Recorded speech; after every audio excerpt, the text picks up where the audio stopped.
Hello, everyone, and welcome to the 52nd episode of Don't Forget the Popcorn. We are back with an everything I'll watch for the month. We got the month of August for you. As usual, I got a lot for you, so let's just jump right into it and waste no time. This is 40, 2012, directed by Judd Apatow. This is 40.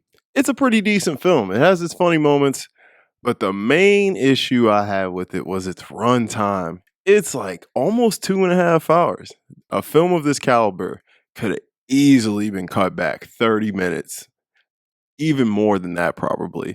But I did enjoy a lot of parts of this film. I thought Paul Rudd and Leslie Mann were great. It's a decent watch. It's a fun little comedy. If you're a fan of of the Judd Apatow comedies, you'll like it. All right. So I will give This Is 40 a 6.4 out of 10. Would I recommend it? I recommend it to, comedy fans. Road to Perdition, 2002, directed by Sam Mendes. Sam Mendes, he's a great director. He's been doing his thing for decades. And Road to Perdition is a very good film. Tom Hanks playing a different role than you typically see him in. This is a fun movie. It's about set in the Prohibition era. And it's truly a revenge story. And it's cool because it's told through the eyes of a child. And I think Shawn Mendes had some good direction on here. Has some good performances, and you get a nice little appearance from the late, great Paul Newman. So I would absolutely recommend Road to Perdition to anyone. I'm going to give Road to Perdition a 7.5 out of 10.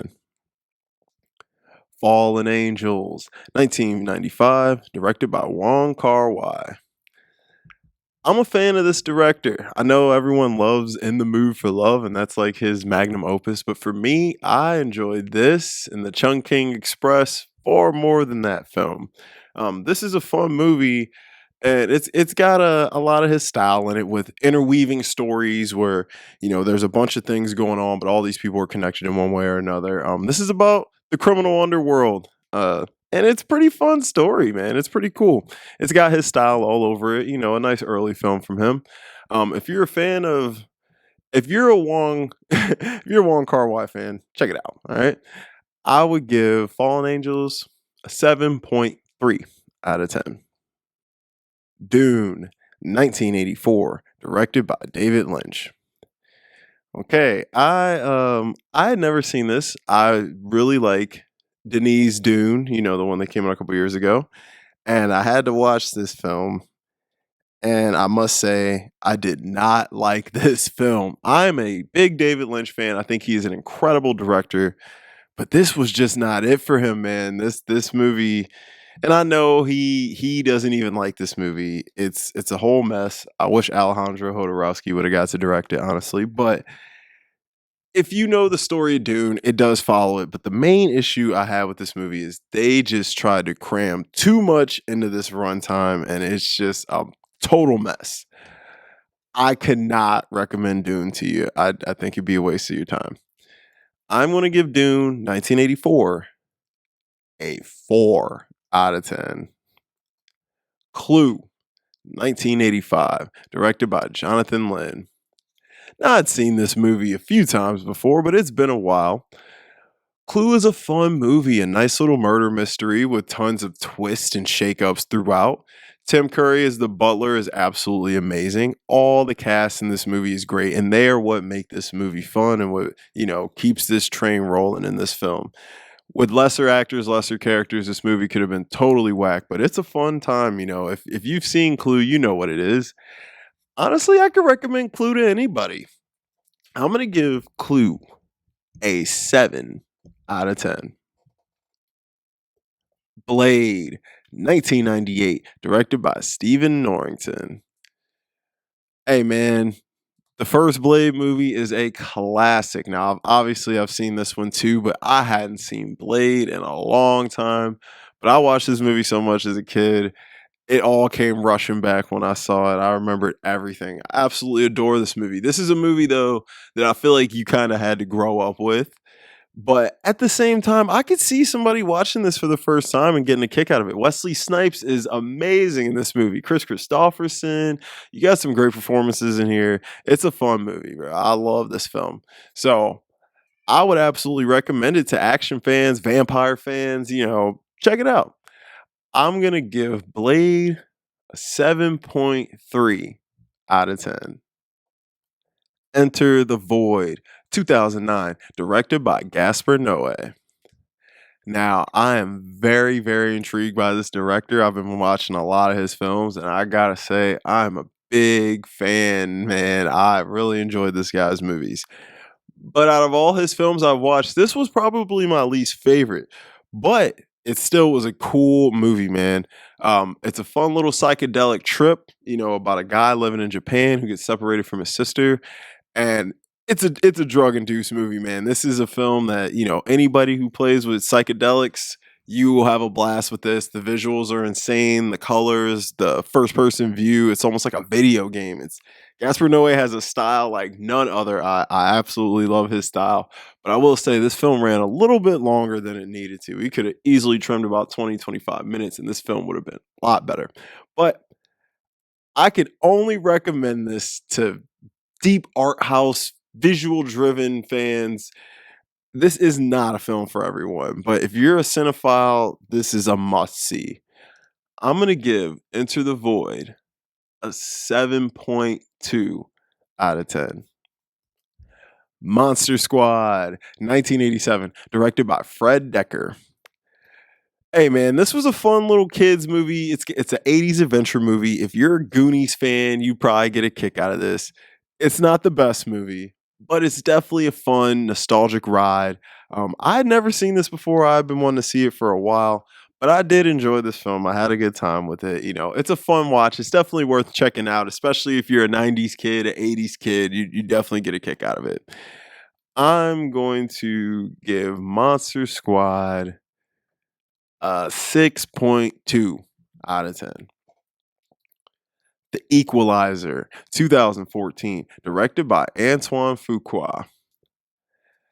Now, I've seen this movie before, but I hadn't seen it since it came out back in 2014. And I was like, man, I remember liking it, but I don't remember that much.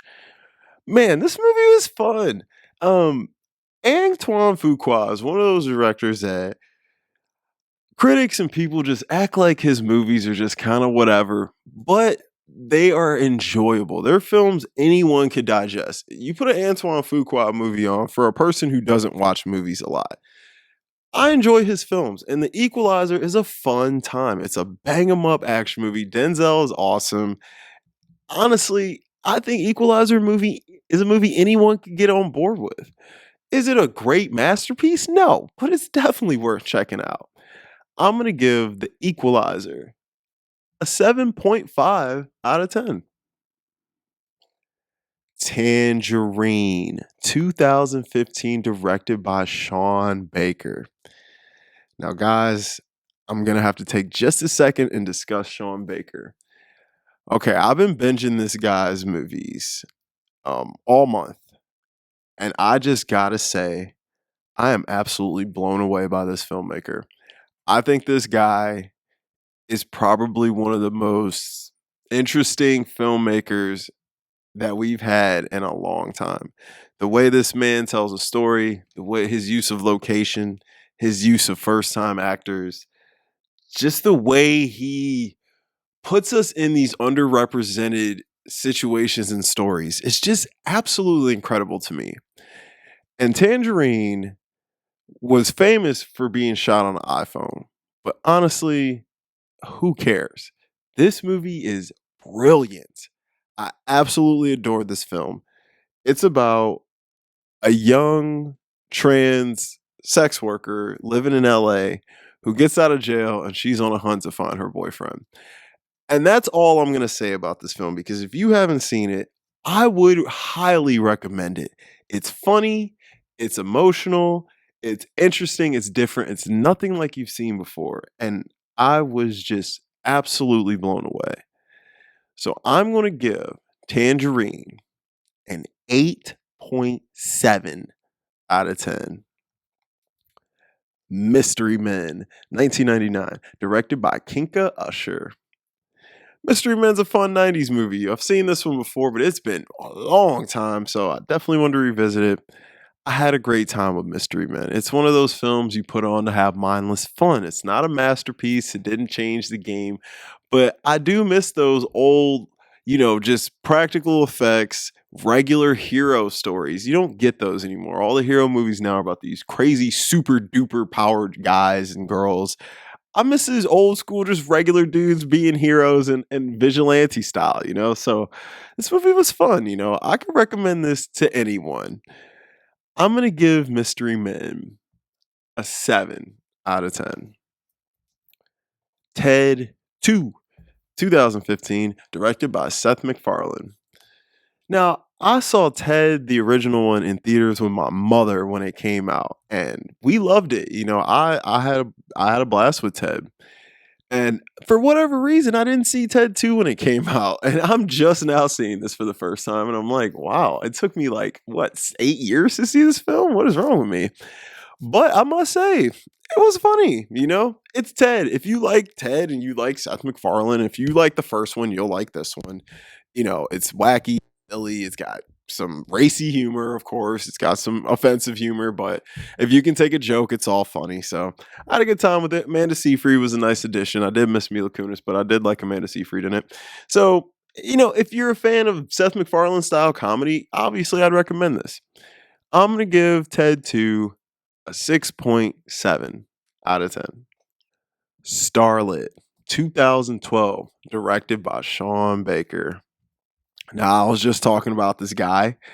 Another brilliant film from this dude. This film is about a young woman in the adult industry who ends up essentially buying $10,000 from this lady. She goes to a yard sale and buys a thermos that has $10,000 cash in it. And she ends up befriending this old woman. She's in her 80s. And it's just a very cool, interesting story about a very unlikely friendship that blossoms. It kind of gave me like Three Colors Red vibes in the way the friendship plays out between these two unlikely people. And it was an absolutely amazing movie, heartwarming. I loved it. It was very, very great. I really appreciate what Sean Baker brings to the screen. I'm going to give Starlet an 8.5 out of 10. Terminator 3, Rise of the Machine, 2003, directed by Jonathan Mostow. Terminator 3, it's not a bad non-James Cameron Terminator movie. I think for what this guy brought to the table, it wasn't terrible. It was cool. It was decent. But come on, it ain't Terminator 1 or 2. Those two movies are two of the best sci-fi movies ever made, and a big part of that is because of James Cameron. So this movie's good, but it's 10 years later. It picks up 10 years after T2, and John Connor's an adult, and we follow him and Arnold and a new player to the story, played by Claire Danes. And we got a female Terminator this time, so it's pretty cool. I had a good time with it. It's not the best movie I've ever seen, but if you're a fan of the Terminator, I do think it's worth watching. So I'm going to give Terminator 3 a 6.4 out of 10. The Host, 2007, directed by Bong Joon-ho. Now, Bong Joon-ho is one of the best filmmakers we have right now coming out of Korea. And honestly, he never ceases to amaze me. Everything he puts out is wonderful. And this one's no different. This is a cool, interesting monster story, a sea monster story. And it's about this family trying to save a family member. And I got to tell you, this movie it's really funny because Bong Joon-ho loves to throw some humor in his stuff. It's kind of scary, and it's very heartfelt. It's you've never really seen a monster movie like this before. He Bong Joon-ho has a style that you just got to take in, and this movie was awesome. If you're a horror fan, I recommend this to anyone. I'm gonna give The Host an 8 out of 10. Pop Star, Never Stop, Never Stoppin'. 2016, directed by Jorma Taccone and Akira Schaffer. Pop Star, it's a Lonely Island movie. The guys from the Lonely Island, Andy Samberg and his crew, they made this movie, and it's a mockumentary on the modern days of pop musicians. And I gotta tell you, this movie is freaking hilarious. I was dying.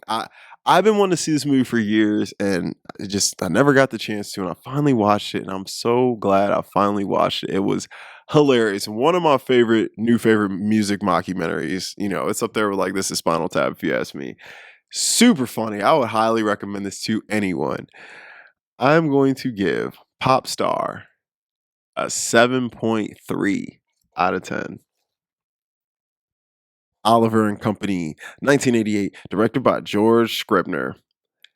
Now it's Oliver and Company, man. I've seen this movie, of course, but I hadn't seen it since I was a young shorty. And I've been wanting to see it, and it still holds up just like it did when I was freaking 5 years old. However, I watched this movie all the time as a kid, burnt that VHS out. This movie is still awesome. It's still fun. It's a short, fun little ride. It's like an hour and 15 minutes. And, it's about a young kitten who is on the streets, and he befriends a pack of dogs, but he ends up getting rescued, for lack of better words, by a young woman, or sorry, a young girl. She's not a woman. She's probably like 5, 6 years old. And she takes him in, but he gets pulled away from his new family.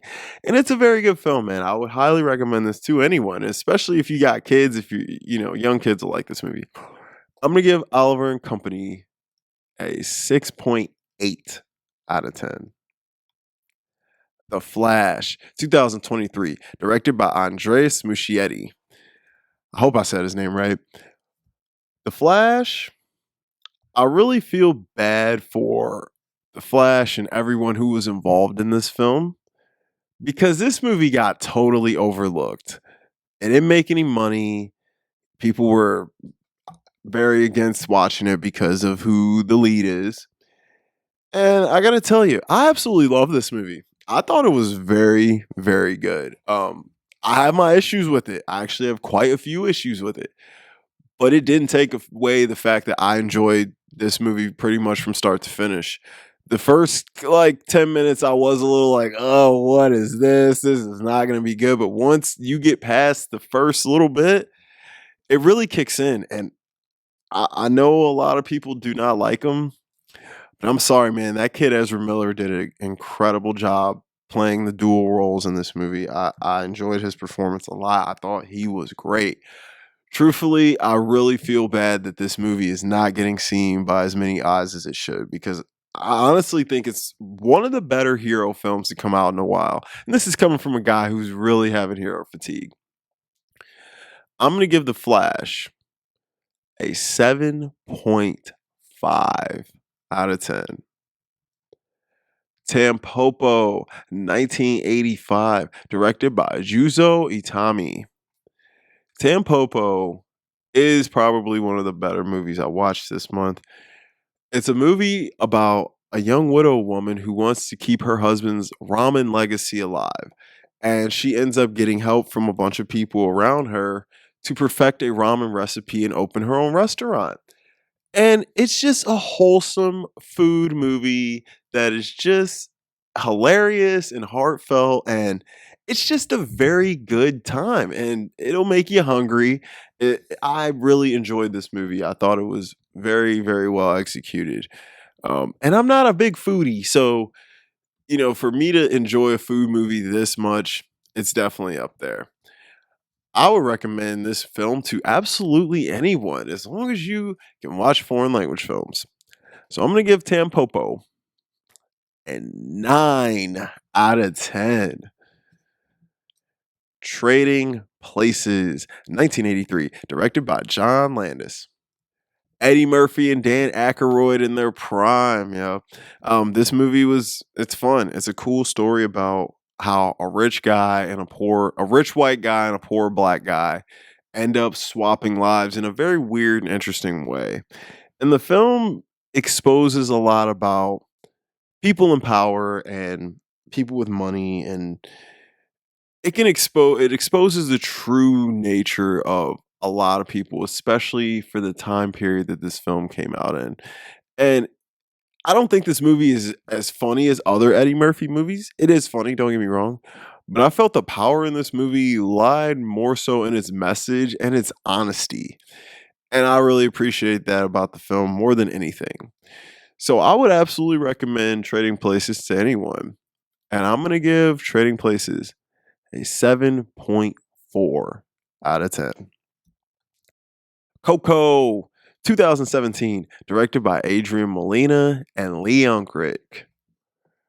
Guys, obviously, Lee Unkrich always coming with the banger animated films. Coco, I'm pretty sure I watched this when it came out, but I just didn't remember for whatever reason. This movie's freaking awesome. I loved this movie. I had a lot of fun with it. I love the characters. I love the art style, the Della Morte. It was beautiful. I really enjoyed this film. It's a total vibe. One of the coolest kids movies to come out in the last 10 years by far. I could recommend this movie to absolutely anyone from ages 5 all the way up to 85. This is a film anyone could have a great time with, a great family watch. Um, you got to just check out Coco.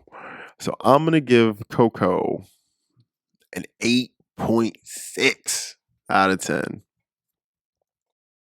Anatomy of a Murder, 1959, directed by Otto Preminger. You got a Jimmy Stewart courtroom drama. This film is about a lawyer who is likely gets recruited to win a case that he likely isn't going to win. And he puts his all into it and represents this guy. And there's tons of twists and turns and all kinds of stuff in this movie. It's a long one, almost 3 hours, and it is worth every single minute. I absolutely adored this film. I loved it, especially after watching Oppenheimer. Seeing another good courtroom drama was amazing. Jimmy Stewart gives an outstanding performance in this. You get an outstanding performance from George C. Scott, who was always bringing it back in the day. So this is a film that I think, if you're a fan of old films, black and white, definitely watch this one. I'm gonna give Anatomy of a Murder an 8.5 out of 10. 48 Hours, 1982, directed by Walter Hill. 48 Hours, I've been on my Eddie Murphy stuff from the 80s. 48 Hours was a fun, honestly, probably one of the first like buddy cop movies. Even though Eddie Murphy's technically not a cop in this movie, it's definitely probably one of the first like buddy cop team up movies. And it's a good time. Him and Nick Nolte, they had some pretty good chemistry. It's got some cool scenes, some funny scenes. There's a really cool scene where Eddie Murphy goes into a bar with a bunch of cowboys, and it's really funny. Um, 48 Hours definitely, it's not the best film of its genre, but it definitely set a standard and laid a blueprint down for a lot of great films to come in the years after. So I definitely respect it for that. I'm going to give 48 Hours a 7 out of 10. Veronica Voss, 1982, directed by Rainier Fassbinder. Well, this is one of my favorite German directors. He has made some of my favorite films. This film is amazing, just like most of his other films. Veronica Voss is about an actress who ends up, unfortunately, becoming an addict, and she's trying to break free of the clutches of her drug dealer and get back in the game. And this movie is incredible, man. It's got some interesting little twists and turns, and it's a ride, man. It's a ride. It's a Rainier Fassbinder movie. So if you've ever seen any of his movies, you know he always comes with a cool story. So I'm gonna give Veronica Voss an 8 out of 10. 25th Hour, 2002, directed by Spike Lee. This is honestly probably one of Spike Lee's best movies. 25th Hour is, I'm pretty sure, is based on a novel. It follows the life of a guy who is a drug dealer, and it shows his life on his final day before he's incarcerated. And a lot of things are revealed, and there's a lot of, stones that are, need to be turned over. And it was honestly just a really great story with some good acting. Edward Norton gives a great performance. Rosario Dawson gives a great performance. Philip Seymour gives a great performance. Spike Lee really showed you his diversity with this film and showed you, he can really make a movie about anything involving anyone. So I respect Spike for this one big time. I could recommend this movie to absolutely anyone, especially Americans. It's a very American film. So I'm going to give 25th Hour a 7.9 out of 10. California Split, 1974, directed by Robert Altman. I love Robert Altman, guys. I've talked about him before. He is an amazing director. This film is about a gambler who ends up moving in with a couple of prostitutes and befriending a guy. And they just go on a wild ride, gambling, partying, having a good time. And it's just a fun movie, man. If Robert Altman in the 70s, he was incredible. So if you are a fan of Robert Altman, definitely check this out. It's not his best movie. It's not his best 70s movie. It ain't McCabe and Miss Miller or nothing like that, but it's absolutely amazing. So I would give California Split a 7.5 out of 10. Irreversible, 2002, directed by Gaspar Noé. I spoke a little bit about Gaspar earlier, and this film, I've been hearing about this film a lot, and it's a film I probably should have seen years ago, but unfortunately, I'm just now seeing it. This movie was incredible, insane, intense, and just brilliant in almost every way. It tells a story backwards about one crazy night where an event happens and a couple of guys are trying to get revenge on that event. I'm not going to go into the specifics of this film. If you've heard of this film, you know about the infamous scene, and I'm not even going to talk about that now. I'm going to be actually dropping an Irreversible review where I get into that a little bit more if you're interested in that. So look out for that.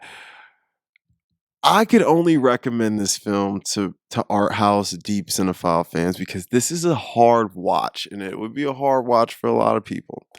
I have to give Irreversible an 8.3 out of 10. The Florida Project, 2017, directed by Sean Baker. Now, this film here is the first Sean Baker film I watched, and I couldn't believe what I had saw. I was beyond impressed. I was beyond blown away. I was absolutely in love with what was displayed in front of me.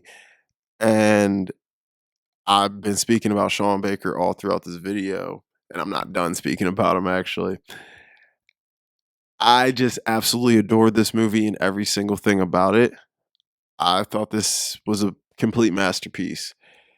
This is a movie about a struggling young mother and her daughter living in a budget motel down in Florida. It's off of Route, I believe, I want to say it's Route 196. Don't quote me. And it's right in the background or in the backyard, sorry, of Disneyland. And I gotta say, I've seen films like this, but I've never seen a film like this. If that makes any sense, I couldn't recommend this movie enough. I couldn't recommend it more. This film is probably gonna go down as one of the best movies ever made. And this film just got completely overlooked when it came out because if it got the recognition it deserved, I would have seen this film way sooner. I do think that this is possibly the best film of the month that I watched. So I'm going to give The Florida Project a 9.8 out of 10. Hannah, 2011, directed by Joe Wright. This is a Saoirse Ronan film, and she, a young Saoirse. She was a teen. I think she's probably like 16, 17. It's a little like a revenge hitman kind of action movie. Nothing insane, but it's a fun time. It's cool. Saoirse Ronan's amazing in it. She shows you why she's looked at now, how she's looked at. She speaks a bunch of different languages, uses a bunch of different accents. She's showing all her talents in this film. Eric Bana plays a nice little role, and the main villain is my girl, one of my all-time favorite actresses, Kate Blanchett. So, it's got some good names in it. It's a fun movie, nothing crazy. It didn't change the reel, but if you like fun little action movies, you'd have a good time with it. Some cute little stuff in it. I'm gonna give Hannah a 6.9 out of 10. Umberto D, 1952, directed by Vittorio De Sica. Umberto D is a very heart-touching Italian film about an older man and his dog who are going to be evicted from their apartment. And the film just follows this man and his dog trying to figure out how they're going to stay where they are. And I don't know, something about this film is so amazing in its simplicity. It's a very simple film. Not a lot of stuff happens in it. It's a short film. It's only like an hour and a half, but it's one of those movies that you kind of feel like you're just right there in the background with the characters. And as weird as it is, it's a weird, odd masterpiece in its own way. I can't say I could recommend it to everyone. It's an old film. It's black and white. It's Italian. But I did think this was a very touching film in its own way. So I'm going to give Umberto D an 8 out of 10. Red Rocket, 2021, directed by Sean Baker. Like I said, guys, I've been watching this dude's movies, man. I've been watching this dude. I am like intrigued. I am so into this guy's films. I think he is incredible, man. He has made a fan out of me, and Red Rocket is another freaking banger. This is his newest film. Simon Rex, you guys probably would most recognize him as George from Scary Movie. He is incredible in this movie. He blew me away. He's hilarious. He plays it so well. This character, he was born to play this character. This film is, I don't even want to tell you what it's about. Just watch it. Red Rocket was awesome. Guys, support Sean Baker. Watch this dude's movies, man. Watch Sean Baker movies. I'm going to give Red Rocket 8.7 out of 10. Climax, 2018, directed by Gaspar Noé. Another dude I've been watching a whole lot of, Gaspar Noé, man. He's something. And I'm going to tell you, this film, Climax, was my favorite from him. This film is about a dance troupe in France getting ready to come to America. They have a celebration party. They get sangria, and the sangria is spiked with LSD, and everything falls off the rails. And it is such a great time. The music, the dance sequences, the crazy camera, shaky cam, the lights, the way he plays with all the way he plays with the shots, just the conversations between the characters. I just loved every freaking thing about this movie. This movie spoke to me on a personal level because I just love wacky ass movies like this. This movie is incredible. I had such a great time with this movie. I watched the dance sequences in this film over and over. I absolutely adored this. If you're asking me, this is the best Gaspar Noé movie so far because I still got a few more to watch from him. Yet again, I gotta say, I couldn't recommend it to everybody. This is a film for art house deep cinephile fans. It's that simple. So I'm going to give Climax a 9 out of 10. Street Dreams, 2009, directed by Chris Zamasinik. I butchered this man's name. I apologize. This is a skateboarding movie. It's got Rob Dyrdek in it, Paul Rodriguez, TK, Ryan Dunn, rest in peace. A lot of pro skaters, Ryan Sheckler. Shoestring budget film, with skateboarders, real skateboarders as actors. Now, This film definitely was shot way before it came out. It came out in 2009. This was definitely shot in like probably like '02 or 3. Right around when Paul Rodriguez was really starting to come up big in the skateboarding game. I was a skateboarder for a long time. I knew all these guys. I've seen them all skate. I was a big skateboarder for a long time. So this movie resonated with me. Very nostalgic. But this is definitely not a film for everybody. The best parts of this movie are the skateboarding because these are real skaters and they're amazing at what they do. So I did have a fun time with this movie, but I can't say I would recommend it for everyone. But hey, for these first time actors, skateboarders that don't act, they did a decent job. They weren't great.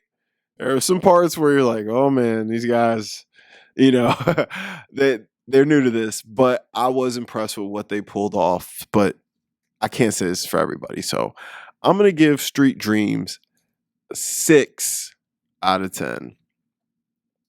Bullworth, 1998, directed by Warren Beatty. Warren Beatty's a legend, man. He's Clyde Murrow. Come on. He's a great director. He's a great actor. This movie's decent. It's decent. I like the commentary on it. I like some of the ideas he was throwing around on it. Even if, they're not going to land with everybody. I'm sure a lot of people watch this movie and not like it. It's definitely not a film for conservatives. But it's a fun time. Warren Beatty plays a funny character. Him and Halle Berry, they had a really good chemistry. This is a film, if you like political comedies, I would recommend this. If you like political commentary, I could recommend this. But it's decent. I'm gonna give Bullworth a 6.3 out of 10. Shoplifters, 2018, directed by Hirokazu Korida.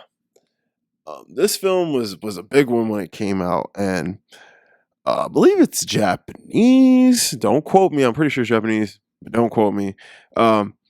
This movie, it was good. I did enjoy it a lot, but I didn't enjoy it as much as I think a lot of other people did.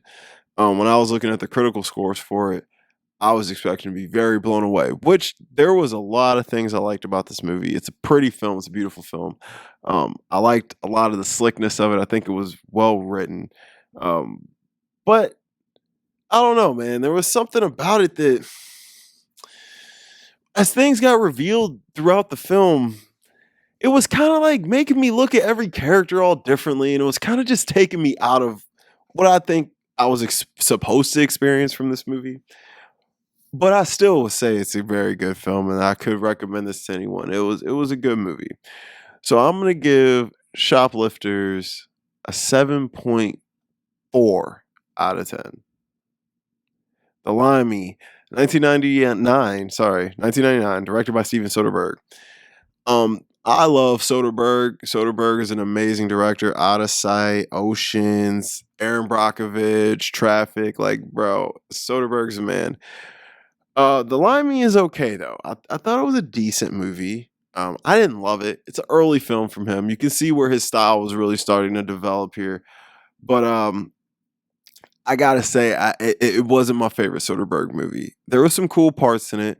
It's about an older guy who just gets out of jail and he's trying to essentially avenge and figure out what happened to his daughter because she dies.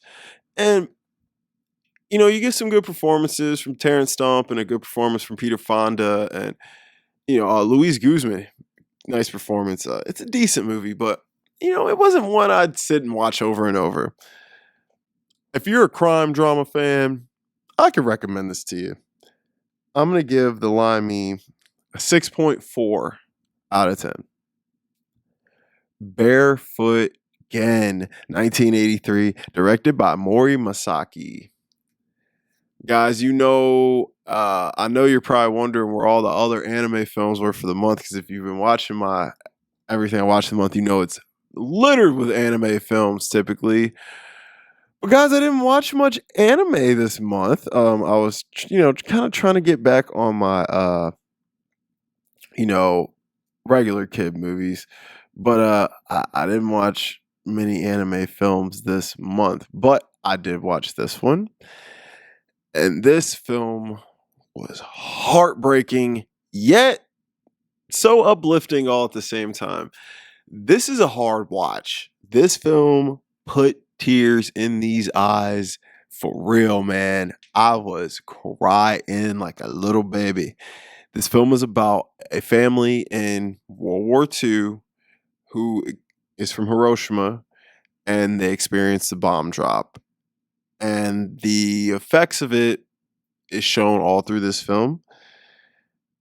And it's very hard to watch what happens to these people, even in animated form. Seeing this as a cartoon was hard. I could only imagine seeing this with my own two eyes back in 1945. So I just couldn't picture it. It was hard. It was a hard watch. It's like up there with like Come and See crazy for a war movie. It's like if you've seen Grave of the Fireflies, that's a tough one too. But I'm gonna be honest, I think I got more out of Barefoot Again than Grave of the Fireflies.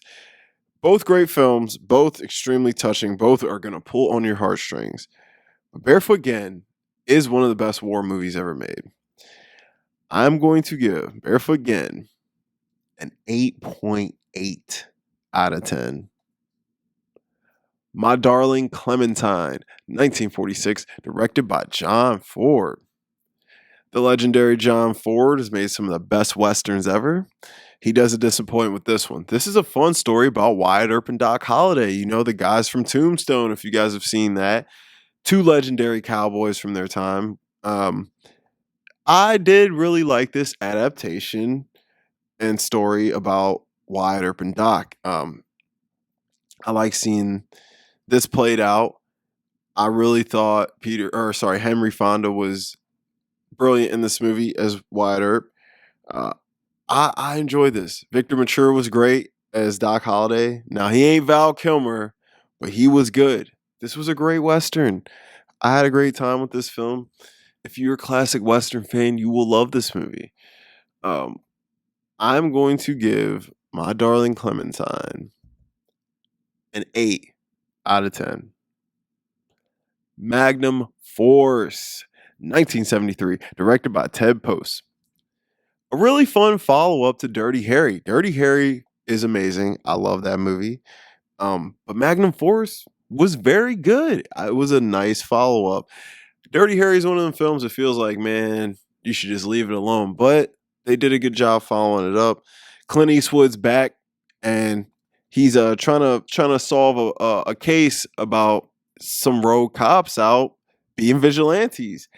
And it's an interesting story, but it's cool. It's a slick 70s movie, super vibey action cop film. A great time. I could recommend this to anyone, especially if you're into cop action movies. I'm going to give Magnum Force 7.6 out of 10.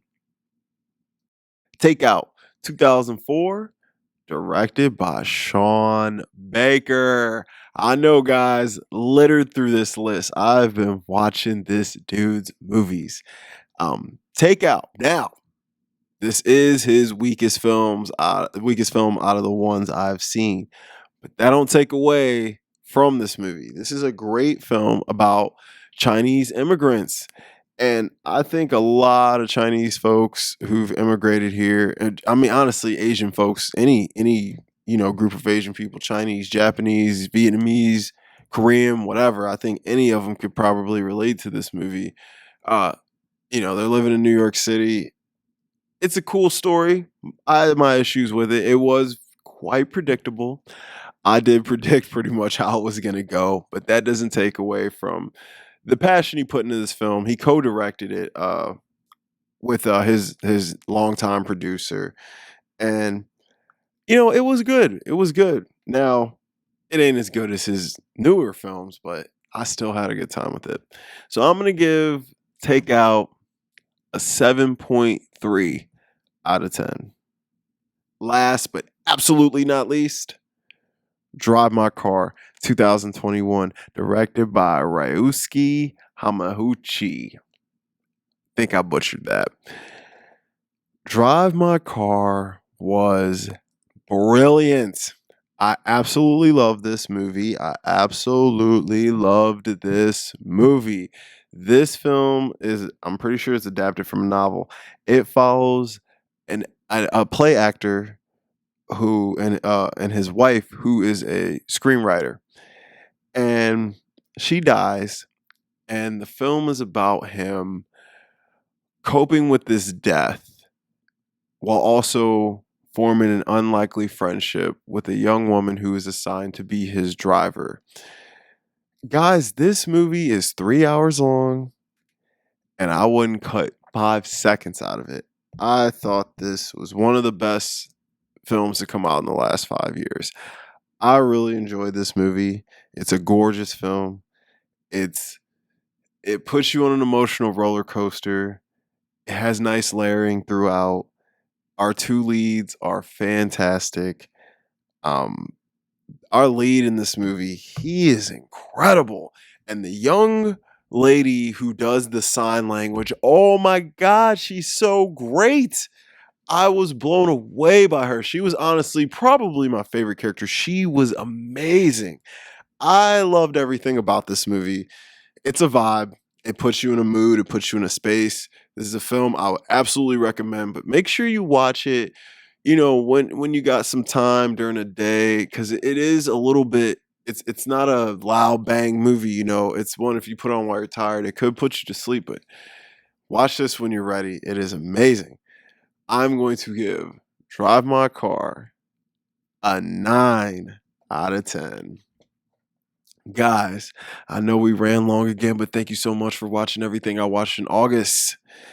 Guys, do me a huge favor, like and subscribe to the channel if you made it this far.